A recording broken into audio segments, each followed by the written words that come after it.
For an evening, that's not bad. I wonder if you ever turn the room this way. You know, it's interesting because I love real estate. I love ballrooms, have nice ballrooms, a lot of them. I wonder if they ever turned it this way instead. So it might be interesting. This way I'm not talking to a wall. They think they get a better view, but actually I'm not sure. But next time, maybe we'll have to worry about that next year. Well, we'll do 45 or 50 million, right? I mean, a lot of people, you broke your record attendance and you broke your money record, and that's a great tribute to the Republicans and the party and everything it stands for. And it's wonderful. And I want to thank especially Speaker Mike Johnson because he's been incredible. And we have some unbelievable supporters of our House Republican majority with us, as you know, and with the help of everyone in this room. The next year's Republican Party is going to defy history. We're going to really defy it, and we already are. We're getting things done. It's going to be very interesting to see. This is going to be a very interesting year. We have an interesting time. We're making a fortune with tariffs, $2 billion a day. Do you believe it? I was told $2 billion a day. You know, I get hit by the press about tariffs. We're making $2 billion. This isn't 35 million, that's peanuts. $2 billion a day. And then they say, gee, they don't know. You know, this is only the enemy can be talking this way. In addition, we have a lot of countries coming to see us that want to make a deal. And we're doing things that nobody's ever even thought about doing. And we're going to defeat the radical left Democrats who are out there complaining about everything. All they do is complain, and then they want to put men and women's sports and things like that. They want men and women's sports. They're still fighting for that. I saw this poor guy. You all know him. I won't mention his name. He's sort of a nice guy. He's a loser. He's a Democrat, but he's a loser. And he was fighting on a big show this morning. We've got to have that. It's not fair that, essentially, that men aren't allowed to compete against women. Can you believe this guy? But let them do it. I say we shouldn't be fighting a lot of these things. Just let them go. And then just before the next election, we'll unleash on them. Because it would be very sad if they actually changed their policies. We don't want that to happen. But we're going to win the midterm elections, and we're going to have a tremendous thundering landslide. I really believe that, and it's so important that we pass the big, beautiful bill, because that's going to be, and I really think we're helped a lot by the tariff situation that's going on, which is a good situation, not a bad. It's great. It's going to be legendary. You watch, legendary in a positive way, I have to say. It's going to be legendary. But I really think it actually puts pressure on those few Republicans that just can't get there. You know what the alternative is? A Democrat bill or a chapter for the country. You know, we have the debt continuation, and they have to do this. They have to get there, and I think we are there. We had a great meeting today. I think we are there. But just in case there are a couple of Republicans out there, you just got to get there. Close your eyes and get there. It's a phenomenal bill. Stop grandstanding. Just stop grandstanding. Boy, oh boy, oh boy. You know, their policy, the Democrats, is horrible. It's horrible. Think of it, open borders, just all of the horrible, stupid things they have. You don't have energy, you don't have anything. They've lost their confidence. Everything is bad. But the one thing, they always vote in unison. You don't see somebody that's holding up. I'm going to hold up.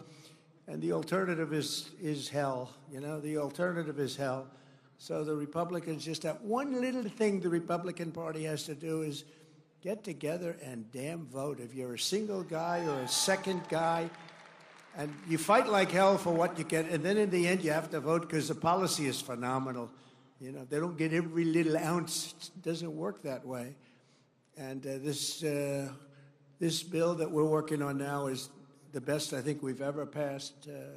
Mike, wherever you may be, it's the best. I think it's the best thing we'll get it passed. But I think it's going to be the most important thing we've ever passed. It's the best thing we've ever passed. And I do think that the war with the world, which is not a war at all, because they're all coming here. Japan is coming here as we speak. They're in a plane flying, lots of them, all tough negotiators. But things that people wouldn't have given us 2 years ago, wouldn't have even thought of it 2 years ago, 3 years ago, 5 years ago, 7, they're giving us everything. They don't want tariffs on themselves. And it's very simple. We're making deals, and people are paying tariffs. Countries are paying tariffs. Right now, China's paying a 104% tariff. Think of it, 104%. Now, it sounds ridiculous, but they charged us for many items 100%, 125%. Many countries have. They've ripped us off left and right. But now it's our turn to do the ripping. That's okay. We're going to make our country even stronger, stronger than it ever was. And 2026 Republicans will fight for every state, every seat, and every single vote. We're going to fight like hell. I intend to personally campaign for candidates all across the country, and we just won't. You're right about that. We won't just keep our majorities. We want to expand our majorities by a lot. You know, there's this thing about midterm elections that you have a president and they never seem to win. I don't understand. They never seem to win the midterm elections, and I have no idea why. You know, we're not going to let that be a self-fulfilling prophecy. I have no idea why. We're setting records right now. We're getting more things approved than any president has ever done in the first 100 days. It's not even close. I had somebody say the most successful first month in the history. Now they said the most successful 100 days in the history of our country, and I believe that's right. And we're going to continue that way, if not more so. And we're going to do tremendously in midterms. There's no reason we should do great in the midterms. There's this thing that, for some reason, the president, whoever the president is, the midterms are tough. Why would they be tough? If we're doing great, they should be easy. And I'm telling you, we got to win a lot more. But as Mike said before, I happened to listen to him. He was on C-SPAN 1. That's a big upgrade, right? I was listening as I was putting on the tie. How does it look? He was on C-SPAN 1, and they were talking about that. And I thought to myself, because people love him and they love your leaders, they love, really, the party is just doing well. A couple we could do without, to be honest with you. But the party is doing well, and there's no reason we shouldn't just get together and win these midterms and win them by a lot, because 7 that I heard Mike talking about before, 7 is not really enough. But we lived for 1 for a period of time. You know, the only thing good about 7, when you have 1, and now all of a sudden you have 7, it sounds like it's like a landslide. It's so good. It's like the most amazing thing. 7 sounds so good when I hear that. It sounds like we can't be beaten. And we should be 50, 60 up. Honestly, we should be 100 up, because based on policy, these people have the worst policy that anybody's ever seen. There's something wrong with them. Honestly, there's something wrong with them, all this crap. 13 House Democrats currently represent districts that voted for Trump, and voted for Trump big. And in 2026, we're going to tell them, all 13, that you're fired, get out. Out, get out. No reason for that, 13, but 13 is a small number compared to some of these stats. We are going to work very hard. I'm going to do tele-rallies. You know tele-rallies? I'll do rallies for a lot of you, but I'll do tele-rallies at a minimum. And we just had 2 great elections, by the way, and I heard everybody is introducing our 2 new Congress. Where are they, please? Stand up. I want to look you in the eye. I want to look you in the eye, Randy. Look at the 2 of them. What a job you did, man. Huh? You were never in doubt. Where's our second person here? I know there he is. Boy, they gave him a lousy seat. He's behind. Great job. We're proud of you, man. Great job. Great job. Thank you. And, you know, both elections, they were saying, it's going to be close. It's going to be close. And I was listening. And they won by, you won by what, 17 points, 18 points? I don't think that's close. I don't think it's close. So we won by 15 and 18 points. And they're saying it was a terrible evening for Trump. Can you believe it? Terrible evening. They only won by 18 points and 15 points. Anyway, good job, both of you. Good job. But in addition to our fantastic House Speaker, we're pleased to be joined by Majority Leader Steve Scalise. And I watched you too, Steve. I watched you on C-SPAN 1, and Steve has suffered greatly. I mean, I was there the night that it looked like he wasn't going to make it. He's very brave. He suffered greatly. And I tell the story about the baseball game where, I mean, he was really, the doctor told me, sir, I've never had anybody lose so much blood. It's not looking good. And his wife loved him. She was such a disaster that night. She was crying. She was crying, because I've been with people that were in serious trouble and the wives couldn't care. They couldn't care less. In fact, after they recovered, I said, do yourself a favor, get rid of the wife. She couldn't. No, I'm only kidding, of course. I'm only kidding. I like to say I'm only kidding. That way, that cleans it up a little bit for the press. I say I was only kidding. No, I've seen some wives that were truly not bothered too much. I had one where the dog died and the husband died on the same day, and I said, it's too bad about Harry. No, but Lucy died. Lucy, oh my God. Harry didn't mean, he left her a fortune too. Can you believe it? Harry didn't matter. The dog mattered a lot. But I was with Steve, and he was really, that was a tough thing. And then, amazingly, he was, like a year later, he was in the baseball game against the Democrats, and he's playing second base, and he was having a hard time. It's a hard time getting around. And with his luck, a shot was hit to him on the ground, a ground ball, and he got down, and that ball was, no way that ball was, it was right at him, but really, it was whacked. I don't know who the hell hit it. It looked like a major league ground ball. And Steve went down and blocked that sucker and got on his knees and threw it to first base. It was the most unbelievable thing that it could happen. This was God watching a game, I'm telling you. Does everybody remember that? He blocked it, knocked the hell out of his foot. Not his glove, it was his foot. And he got down and grabbed the ball, threw it out, and got the runner by quite a bit. And they then took him out of the game. And I said, what a great move. That was a good manager. They took him out of the game, because you can't improve on that, let me tell you. But he had great courage, and amazing how he's done. And he's been very special, and all of us know it. He's really done great. Another man I've really gotten to know a lot, and I think he's fantastic, is Tom Emmer, Majority Whip. I think he's fantastic. Where's Tom?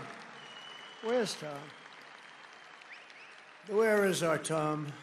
Because I want to see his wife. His wife is better than him. He admits it. Oh, that's good. Hi, Tom. So where is she, Tom? Oh, no. She's not. She's home. She's watching C-SPAN. Yeah, I know. Thank you, Tom. Great job you do.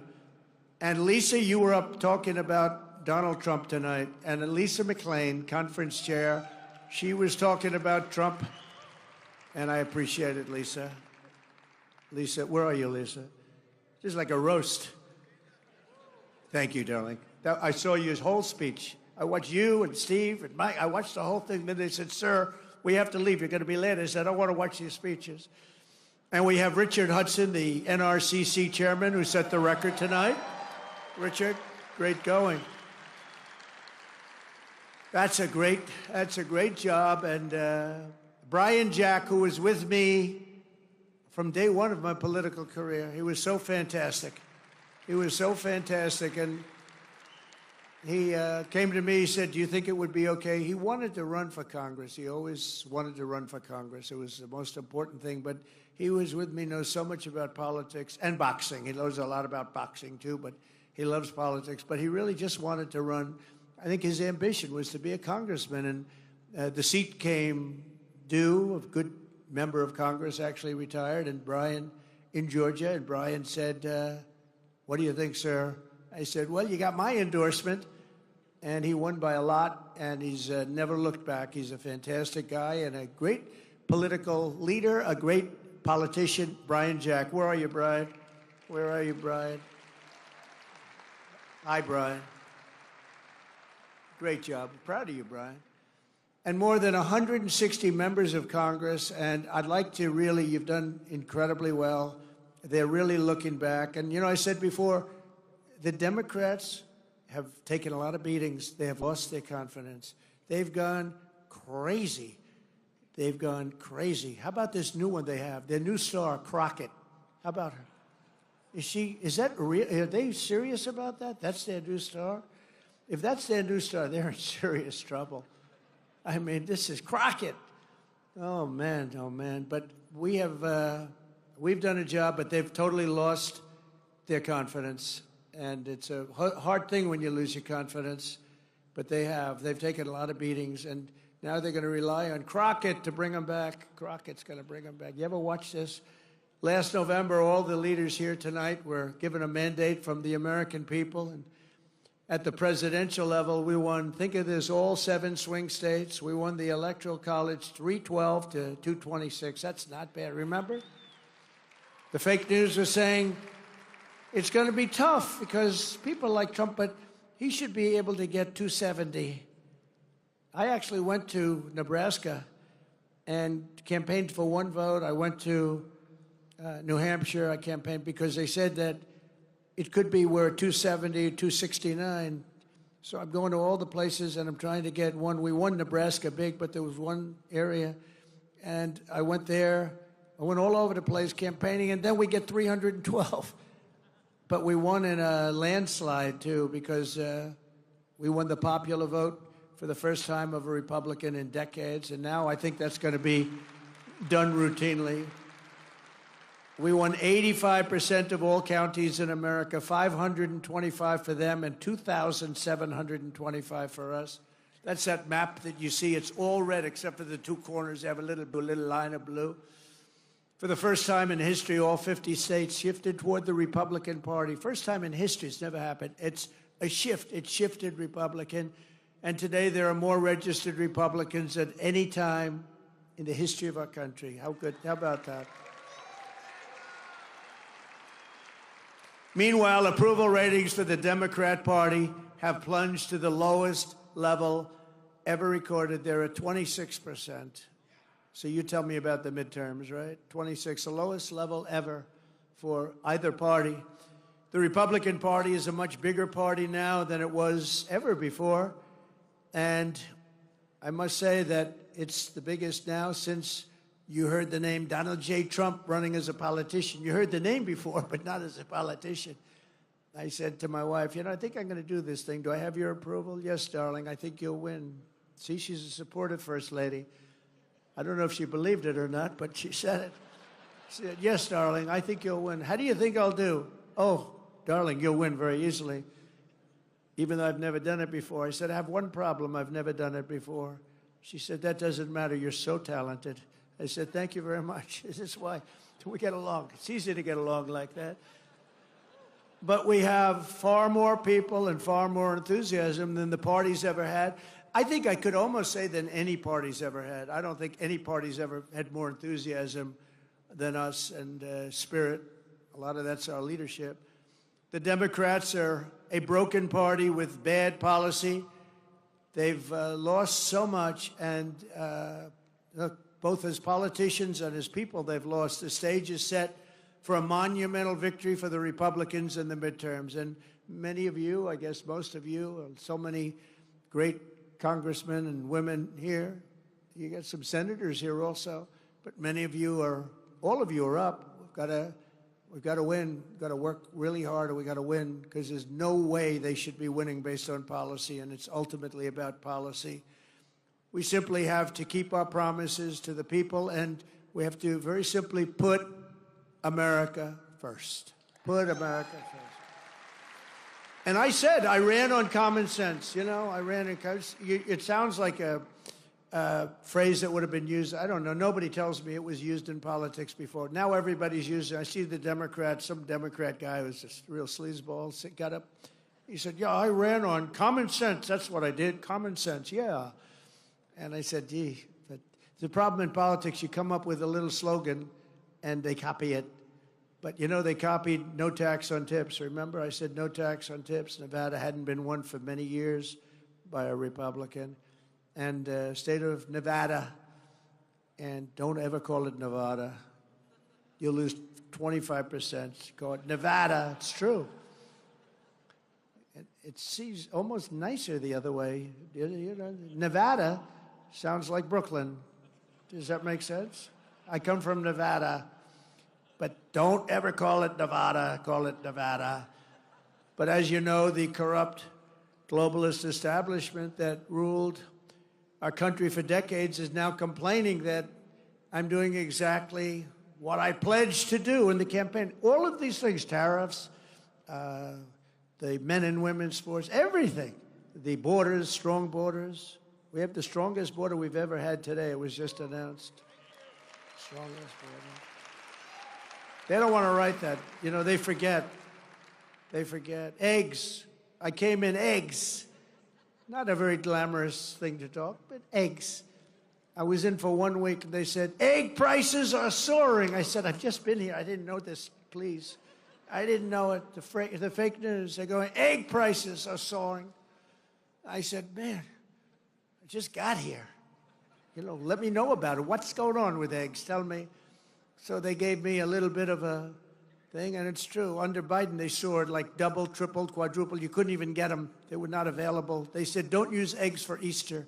Use the plastic alternative plastic. We got, at Mar-a-Lago, we got plastic eggs all over the place. They said, don't use it for Easter. If you're doing an Easter egg hunt, do not use eggs. Well, we have a wonderful Secretary of Agriculture, as you know, Brooke Rollins. She's here someplace, I think. And she went after it. And when she goes after something, we don't play games, right, Brooke? And egg prices are down now 87%, and you have all the eggs you want, 87%. And they didn't write about it. They don't talk about it. I go up, I make speeches about eggs all the time. I never get a reporter writing about it because we were successful. If you're a Republican, when you're successful in something, you have to toot your own horn. Talk about it because you're the only one that's going to. It's a rough business, I will tell you. But the shrill voices that you're hearing this week about tariffs are the same scoundrels and frauds who never thought twice about when the United States lost 90,000 factories and plants. Think of that, 90,000. How do you do 90? If you had a map, a big map the size of that wall, and you had a pin for each factory, you wouldn't have enough room. You think of it, 90,000 factories since NAFTA, the worst trade deal in history, by the way.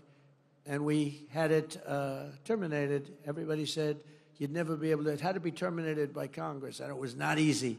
It was so bad. You know, the people have a lot of, it's very interesting, they have a lot of power. They have a lot of political power. It's hard to get even a bad deal terminated, but we did do it. And we got USMCA, and that's been really great. But when they cheat, it's not so good. And they cheat. They do cheat, you know, like, respect Mexico, I respect Canada, but they cheat like hell. You know, Canada charges for our dairy products 270%. Nobody knows that. They charge you 2% for the first 2 cartons of milk. And after that, you go up to 270. And the press says, they've only charged 2%. No, that's for the first 2 cartons. So it's, you know, we can't have that. And we have to be wise to it and get along with everybody, but we have to call people out. 6 million manufacturing jobs were lost since NAFTA when 21 million illegal aliens poured across our borders. Think of that, many of whom were violent criminals, murderers, drug lords, and the mentally insane. Insane asylums were closed. They used to go crazy when I talk about Hannibal Lecter, the late, great Hannibal Lecter, right? Silence of the Lambs. The fake news would say, why does he talk about that? He's a fictional character. He's actually not. We have many of them that came across the board. He's actually not. But when the people went to the voting booth, then we understood why he talked about that, because they voted for us. They said, we don't want Hannibal Lecter in our country. The great Hannibal Lecter, he was a very important force. But the press would go absolutely crazy if I mentioned Hannibal Lecter's name, because they said he's a fictional character. No, but it was making a point, and the point is they're emptying mental institutions and insane asylums. Not anymore, they're not. Insane asylums into our country. We had numbers, the likes of which nobody's ever seen anything like it. Other countries, I deal with other countries all the time. I am right now on tariffs where they want to make a deal with us. We don't necessarily want to make a deal with them. We're happy the way we are, taking our $2 billion a day. But they want to make a deal with us, and they talk about it, and they say, we cannot believe that they had open borders. These are countries, they have borders, and they don't let people into their country. They can't understand how. They did it because they're sick or they're crazy. There's something really wrong with these people. But the same people now telling me about how to deal with China are the ones who sold out America for decades to China. For decades, they gave up to China. I'm the only one that you know how much? China's paid almost $700 billion in tariffs under me. And then they say, Donald Trump hasn't been tough on China. They say Trump hasn't been tough on Russia. Okay, here's the story. Nord Stream 2. Did anybody ever hear of it? It's the biggest pipeline in the world. I closed it. Russia had it. I closed it. Putin told me, that's the worst thing. You're supposed to be friendly with me. I'd hate to see you as my enemy. I closed Nord Stream 2. When Biden got in, he opened it up immediately. It serviced all of Europe, going to Germany. It serviced all of Europe. We closed it, and they say, oh, he wasn't tough on Russia. I was very tough with the sanctions and everything else. And by the way, just for your information, we're trying like hell to get the fighting stopped between Russia and Ukraine. A thing that never would have happened if the election wasn't rigged. We had a rigged election, and we can say it and say it loud and say it proud because the election was rigged, and we can't let that stuff happen anymore. Go to paper ballots, go to same-day voting, go to voter ID, go to citizenship. You have to prove your citizenship, a little piece of paper, and you won't have it. Sort of disappointing because a lot of Republican governors, they could do that. Same-day voting, paper ballots, very sophisticated paper, actually. It's all watermarked. You can't cheat. Very hard to cheat. France went that way. They were like us, and they were having very bad elections, very crooked elections. They had 37 million people. They voted. They had a winner. They had a loser. They went home. That was it. 10 o'clock in the evening was over. With us, you ever see, we have these machines that cost a fortune. And they say, we think we're going to have the final vote tally in 2.5 weeks. And wait a minute, this is election day. You ever see where in California they were counting votes 4 weeks later? And then they say, and by the way, all paper costs 8% of the machines. Why is it that Republican governors aren't going to it, okay? What's going on with our Republican governors? If nothing else, you say, even if it was just the same, and it's not, nothing's foolproof when it comes to voting, but it's pretty close. But it costs 8%. In other words, you can have your election 8% the cost of the machines, and you get an accurate count. So it's pretty amazing. They gave us NAFTA, mass illegal immigration, the Democrats did, the fake Paris Climate Accord, and the China's entry into the World Trade Organization. That was a wonderful day for us. China entered the World Trade. They've done pretty good. And, they didn't do things exactly by the books. And they were a developing nation. They still are. They say, we are a developing nation. We should be entitled to more. And our people say, oh, that's right, they're developing. They're not developing, we're developing. Look at some of our inner cities. We got to develop them. But we can't let the Democrats get away with this stuff. But we're developing more than they are.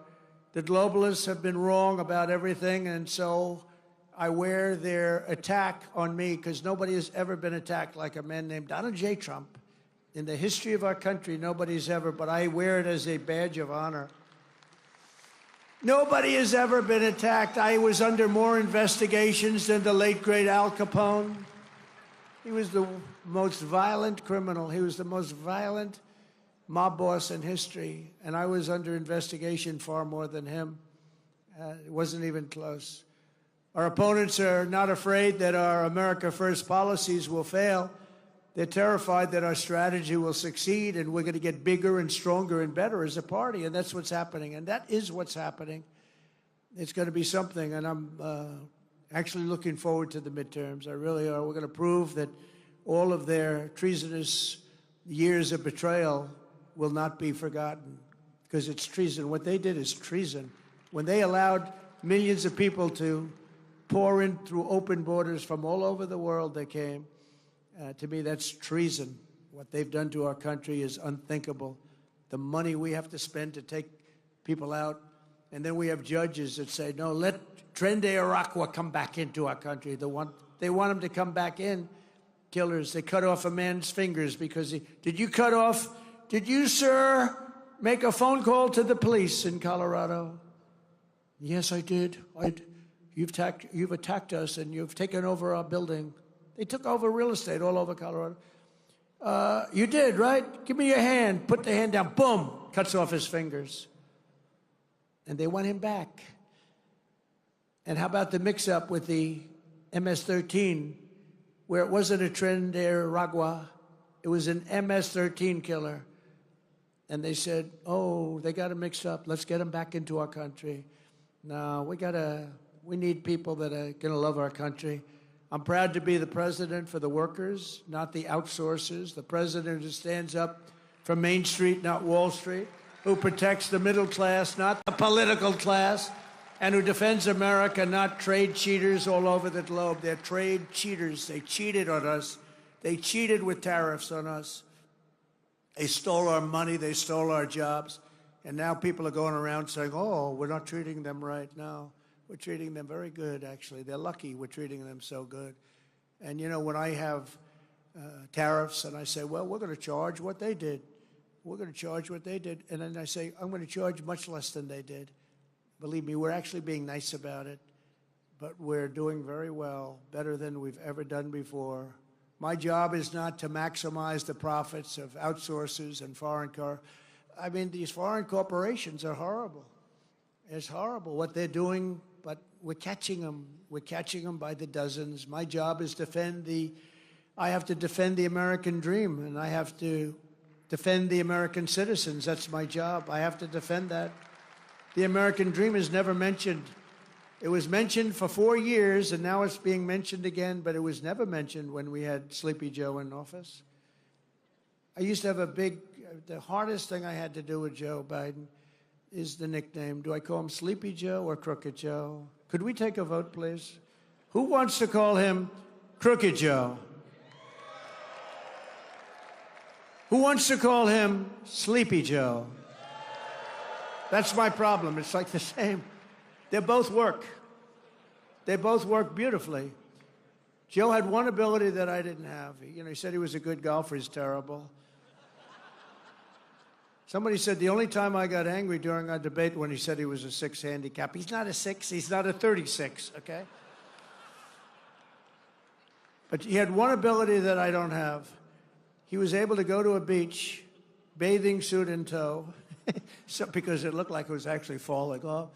But he'd go, had a hard time walking through the sand because, sand is heavy on your feet. Carrying one of those 6-ounce chairs that are made out of aluminum that if you weigh a little bit too much, it just cracks in the middle when you sit down. And he could sit down in a beach with photographers on the beach. He's the president, so he had a minimum of photographers, but he still had photographers. And he could fall asleep. Who the hell could do that? Who could fall asleep?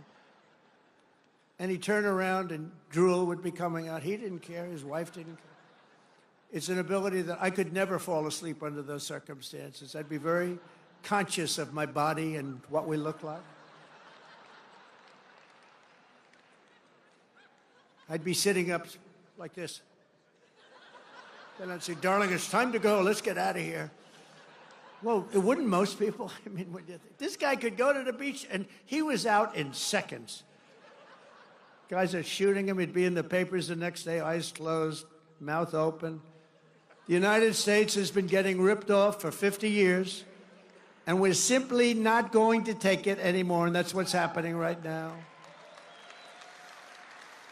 In 1950, the United States dominated global auto production, producing more than 75% of all of the cars on Earth. Think of that, 75% and even higher before that. Today, we produce 11%, while China produces 3 times more than we do. Let me tell you something. With the tariffs that we're doing, as you know, we have tariffs on automobiles, aluminum, steel, separate from the other tariffs, the baseline we call it. Companies are pouring back into our country with plants. There's a run on sites. There's a run on old plants. Most of them are being ripped down for new plants. They've stopped building in Mexico, 4 or 5 plants, and they're all coming into the United States. I know what the hell I'm doing. I know what I'm doing, and you know what I'm doing, too. That's why you vote for me.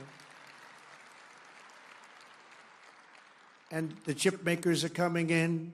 They're all coming in. We've never had anything like this. We have investment, they think, of about $7 trillion.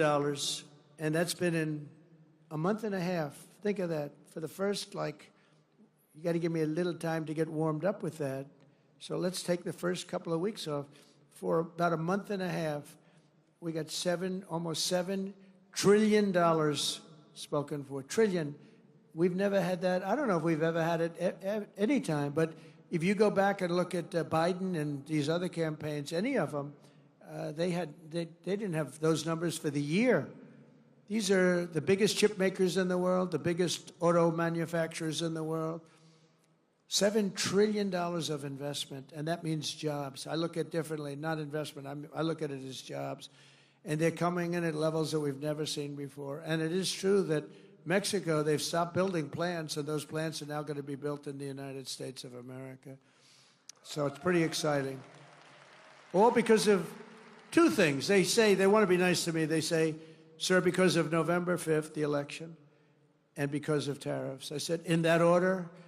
And the smart ones say, yes, sir. First was that you got elected, and second was tariffs. And I'll accept that, But I will tell you because of tariffs. But I'm the only one that would have done the tariffs because everybody was afraid. They were afraid of being criticized because the globalists will go after you. For 7 decades, American ships have patrolled the seas. American troops have kept the pace and peace. And American wealth has enriched the globe. But despite all we have given to them, you will not find an American car in Berlin, in Tokyo, in Seoul, in Shanghai, not a car. I used to say to Angela Merkel, Angela, how many Chevrolets do we have in Berlin? Why, none, Donald, none. That's right, Angela, you got it. How many Chevrolets do you think we have in Munich, Angela? None, Donald. I said, you sent us 7 million cars last year. So we're going to start buying American-made cars or cars that are manufactured in America. And if you can do it, not part of what I was going to say, but one of the best things that I think I've come up with is interest deductions. If you buy a car that's made in America, you get an interest deduction on the money you borrow. And I love it. I hope you can do it, Mike. I hope you can do it, because I haven't bugged you about that. I've been talking about no tax on tips, no tax on Social Security, no tax on overtime. And I haven't really been as strong on this one, but it's only because it gets a little bit long, But if you think of it, you buy a car, you borrow money, and you get a deduction on that money if the car is made in America. I'm thinking that will not cost you 10 cents. You'll make money with that one. I think you'll make money actually in a certain way with the other three also. I think they're very important, and they were part of our campaign.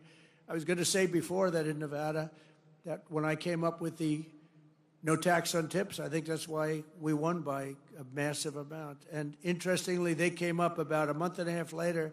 She was making one of her few speeches. She didn't speak too much for a reason, good reason. She was making a speech, and in the middle she said, oh, and by the way, we will have, everyone's falling asleep, we will have no tax on tips. That place booed the hell out of it. They said, you're a little late on that one. Because I was worried they'd copy me. It was so good. You know how it actually happened? Maybe I should tell the story quickly. I was in my building in Las Vegas. We have a great restaurant there. And this young, beautiful waitress, and you're not allowed to say beautiful because that's the end of your political career. If you call a young woman beautiful, that's the end of your career. But what the hell? She was beautiful. So she came up to me. And she said, hello, sir. It's so nice to have you at the hotel. I said, thank you. I had a group of people. Some political people, actually. It's very interesting. And I said, how's everything going? She said, oh, it's so tough. They're after my tips. Who's after? The government. They're after my tips, constantly after my tips. They're after all of us for the tips.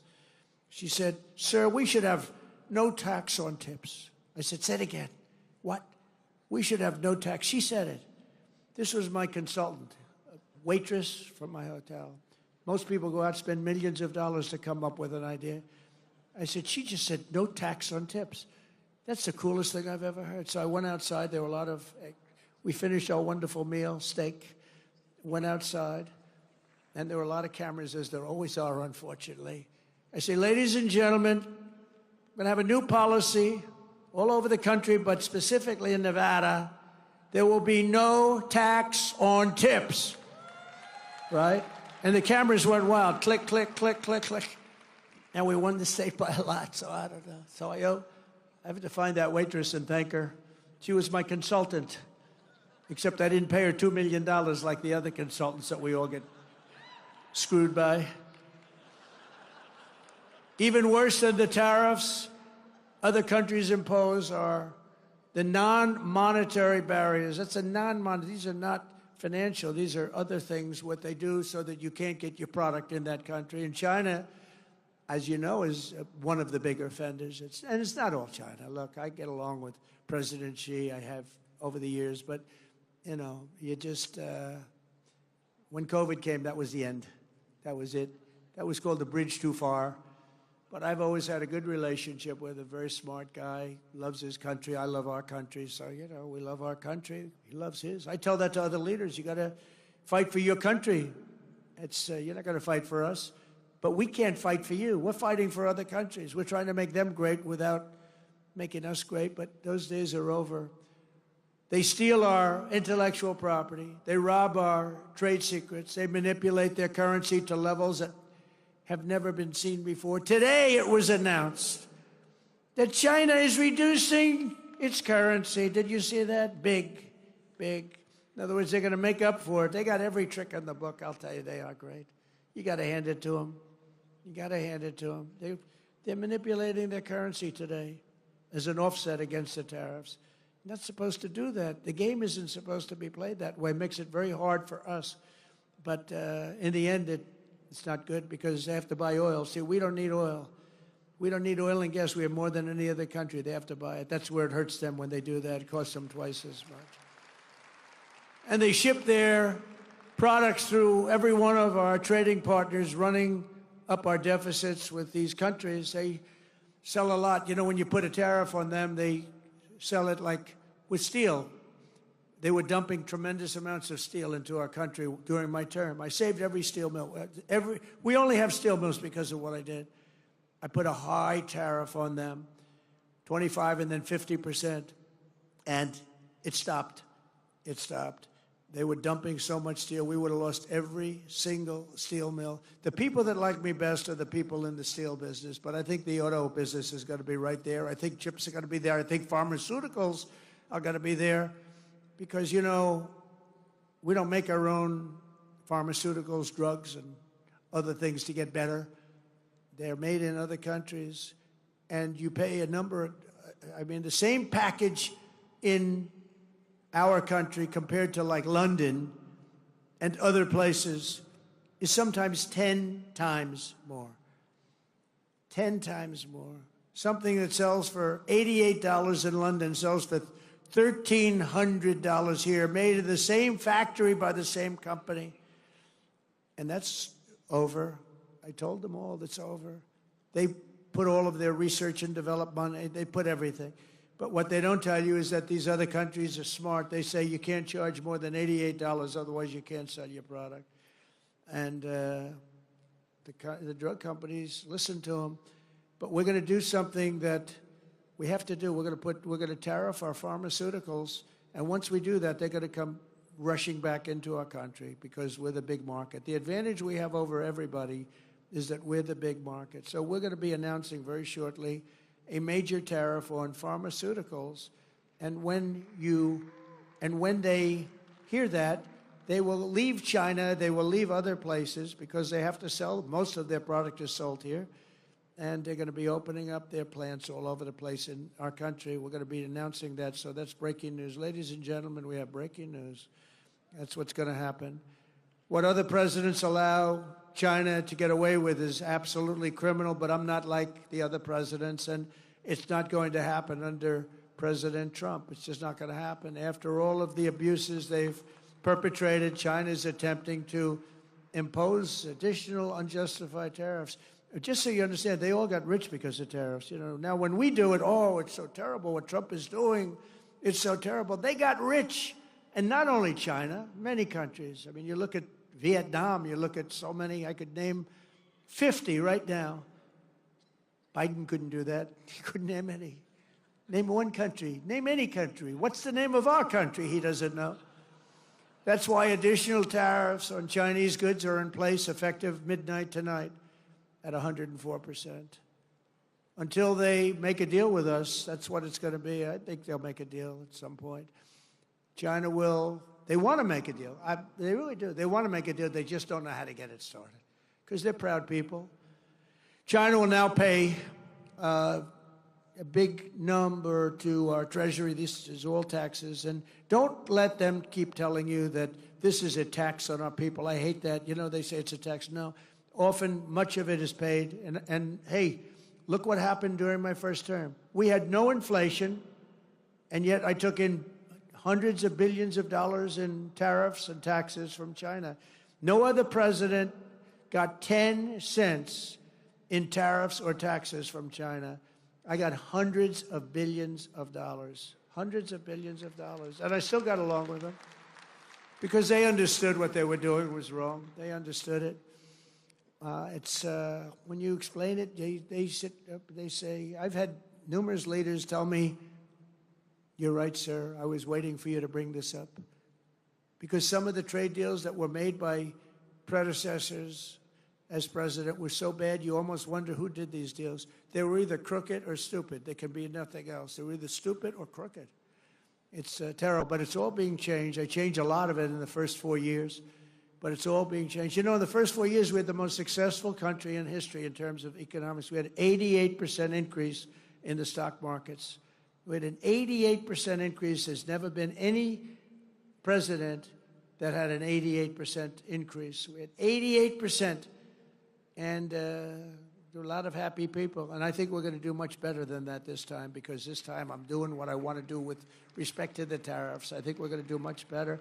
And just remember the numbers. When you get up to $2 billion a day, $2 billion a day, they're saying, sir, can't be that, can it? I said, yeah, it can. It's the biggest transaction ever made. This is bigger than any deal. You guys, some of you work for companies. Your companies are peanuts. I don't care how big they are. This is the largest transaction in the history of our country. And don't let some of these politicians go around saying, you know, because I'm telling you, these countries are calling us up, kissing my ass. They are dying to make a deal. Please, please, sir, make a deal. I'll do anything. I'll do anything, sir.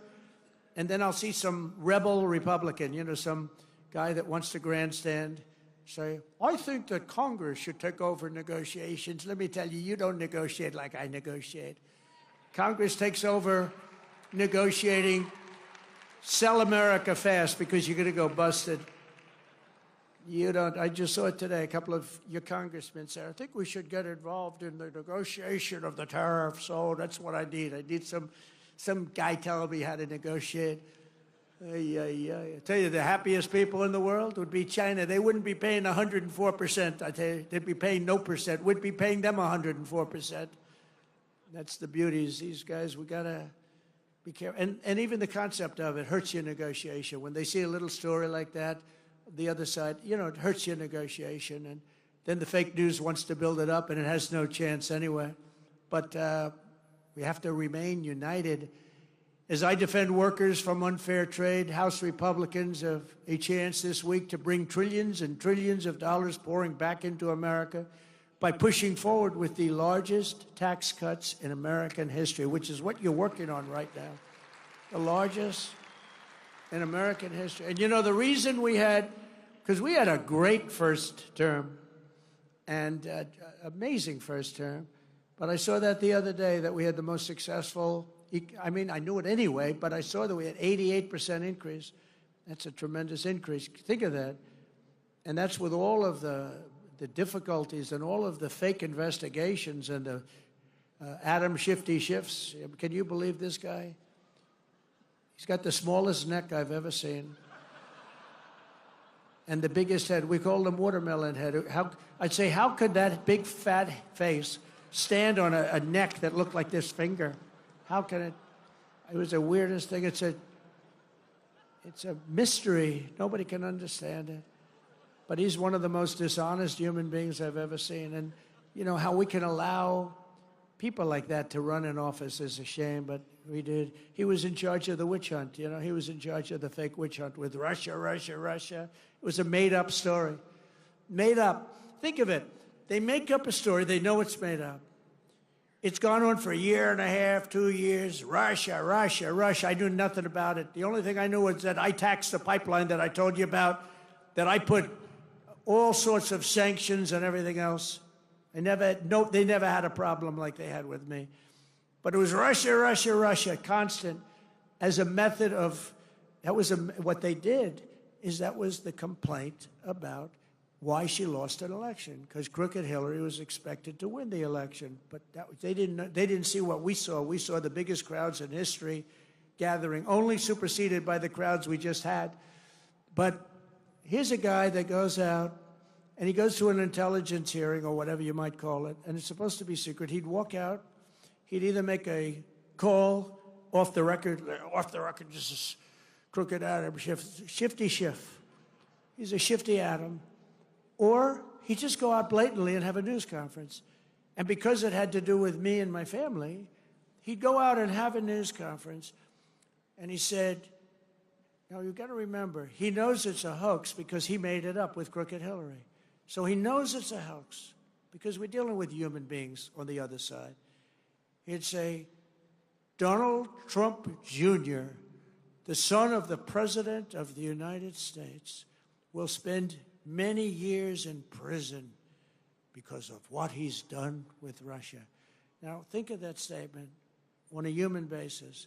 I have a son, a young son, who is being told that he's going for prison on something he doesn't even know what they're talking about. He said, Dad, I don't know what's going on. They keep talking about I'm involved with Russia.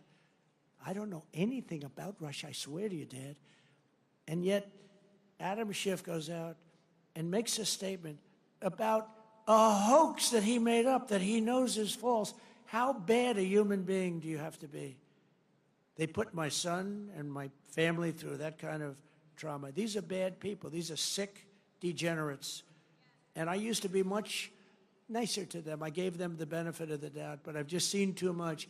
They make up a story about Russia. It was a hoax. And eventually, now they've all admitted it was a hoax. On to the next one. That's Russia, Russia, Russia. But they know it's a hoax.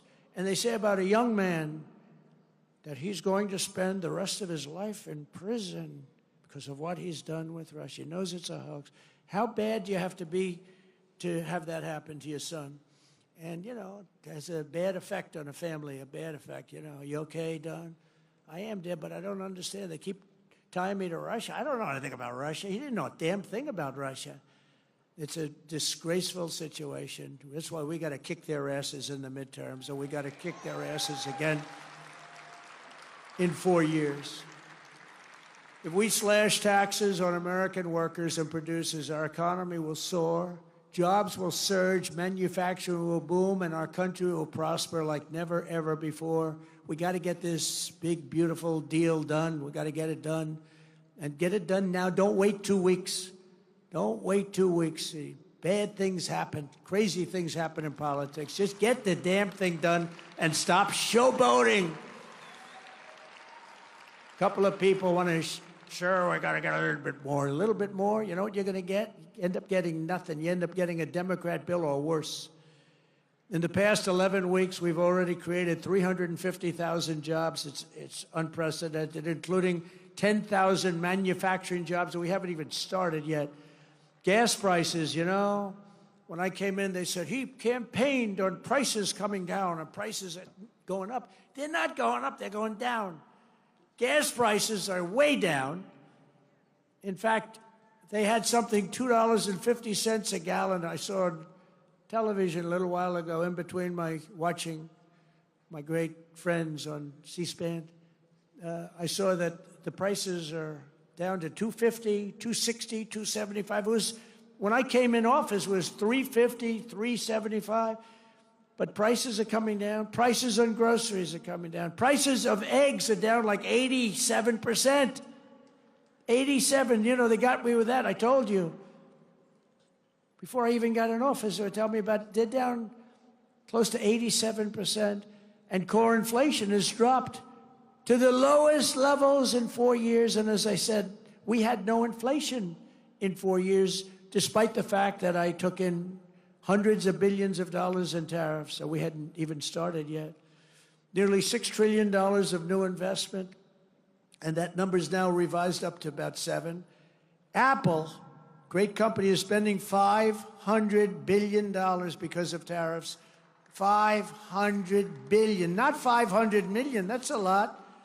500 million, you know, when I first heard the number, I said, you mean 500 million? You can build a lot of plants for, no sir, 500 billion. 500 billion? TSMC, the biggest, most powerful chip maker in the world. This is without that stupid CHIP Act, where they say, here's billions of dollars to a company that doesn't need it. These chip companies are loaded. They give these companies billions of dollars to build a plant in the United States. They don't build them in the United States. They keep the money. It looks good. They give them billions. No. TSMC, I gave them no money. Great company. Most powerful in the world. Biggest chip company in the world. They're spending $200 billion in Arizona building one of the biggest plants in the world. And that's without money. All I did is say, if you don't build your plant here, you're going to pay a big tax, 25, maybe 50, maybe 75, maybe 100%. NVIDIA is investing hundreds of billions of dollars. Johnson & Johnson is investing $55 billion. Eli Lilly is investing $27 billion. DeMac is investing $20 billion.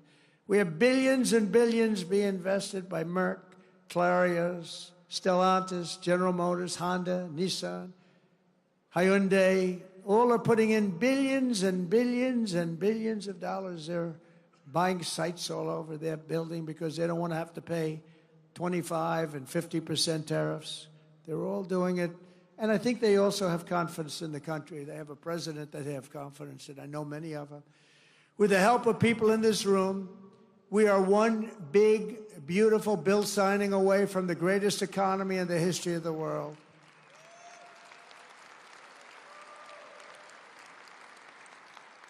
And it's an overhang. You know, this bill's an overhang because if it doesn't get signed, we will have imposed the biggest tax on the people of this country in our country's history by 40%. Biggest tax, because we gave you the biggest tax cut in history. Now we're giving you another, which is one of the reasons that, there are many reasons why we were so successful, but that's one of the big ones. The other one is that 1 year deduction, all in 1 year deduction, so big, and I know they're working on that, the big deduction. It makes people invest. But now we're working on something that's going to, I think, blow it away. This bill is unbelievable. It's going to bring a lot of money back into our country.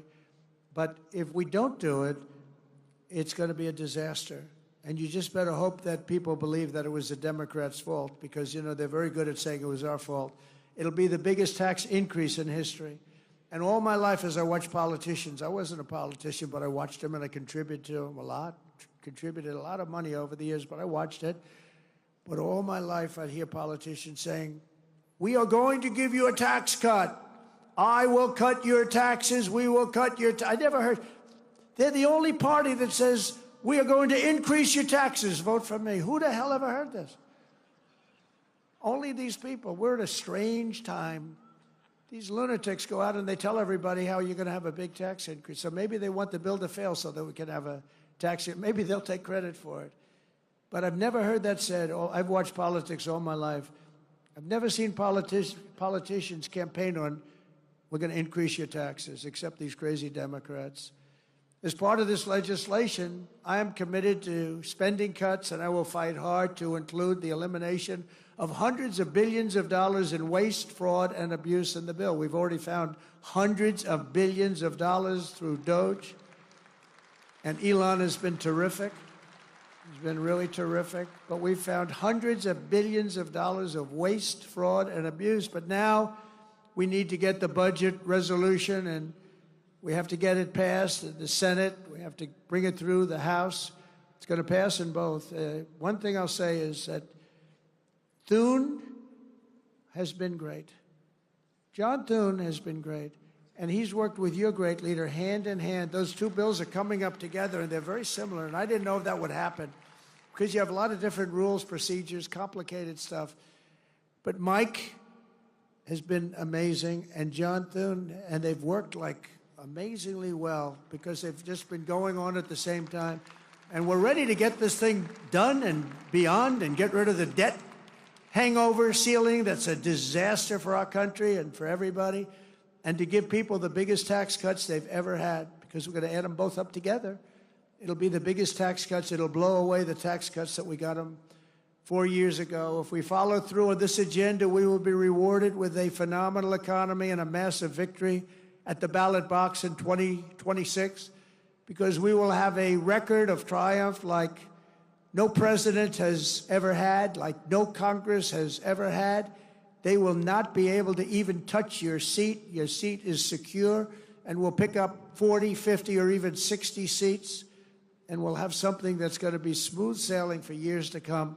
If we don't get it done because of stupidity or a couple of people that want to show how great they are, you just have to laugh at them or smile at them or cry right in their face. In less than 3 months, our new administration has already accomplished more than most administrations achieve in 4 years or 8 years, and everybody says it. And we have to have this stuff documented and approved.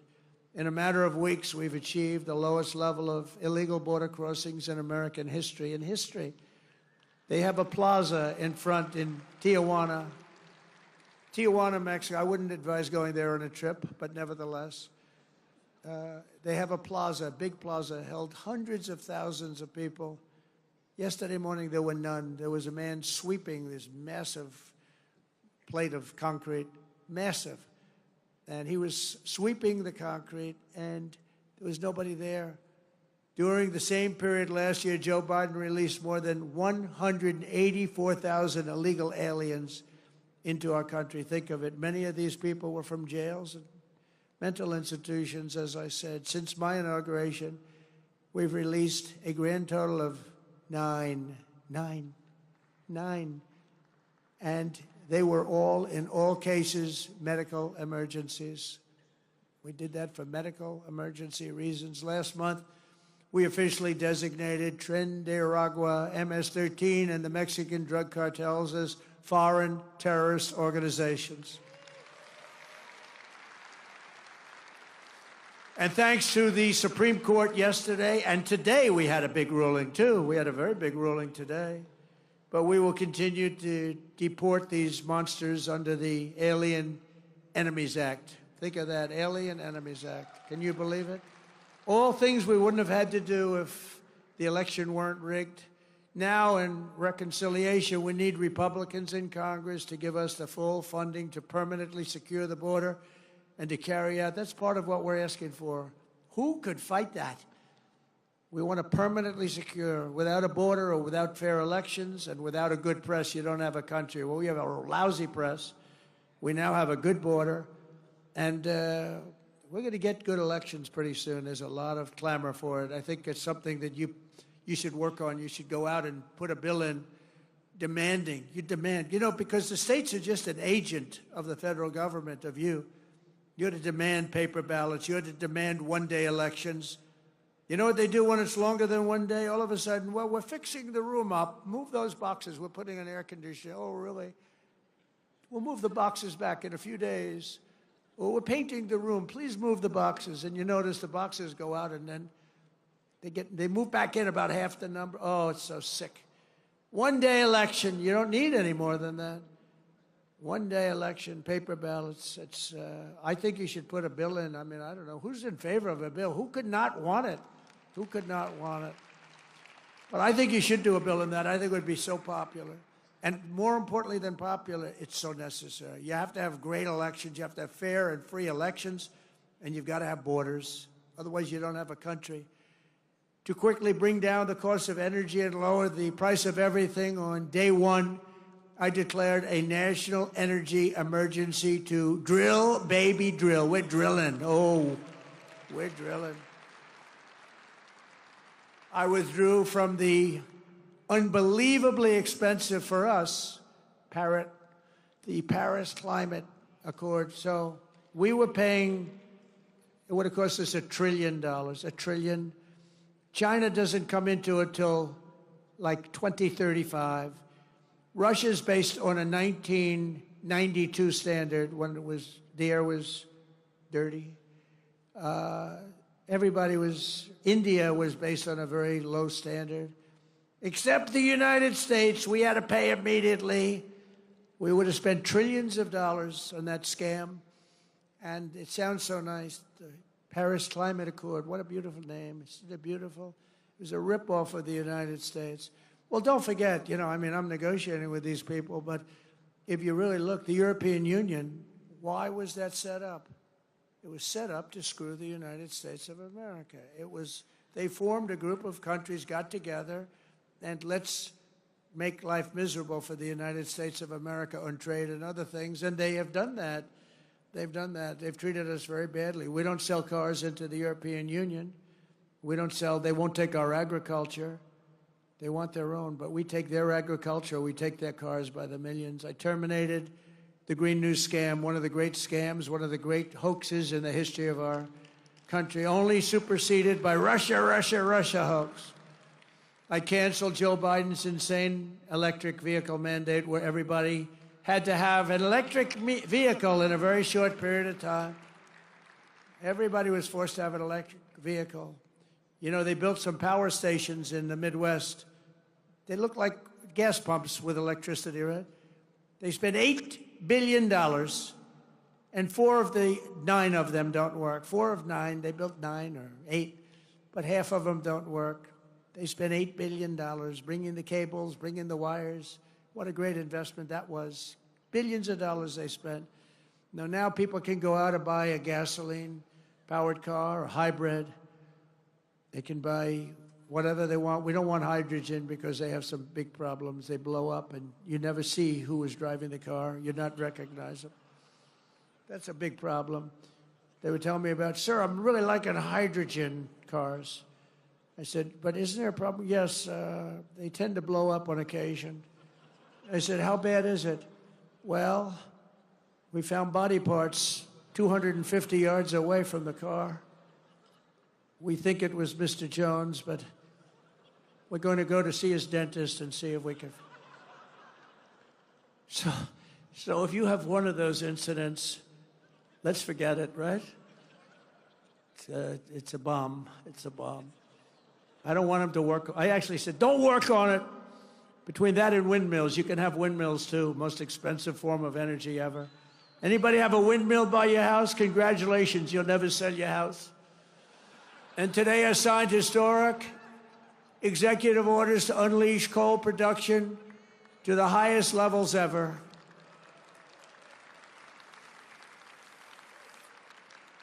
Because, coal is the most powerful thing. We have more of it than any. We have more liquid gold under our feet, oil and gas, and we have more coal than any other country. No other country has as much as we have. All different forms of coal. And take a look at China. They're building 2 coal plants a week. Think of that, 2 a week.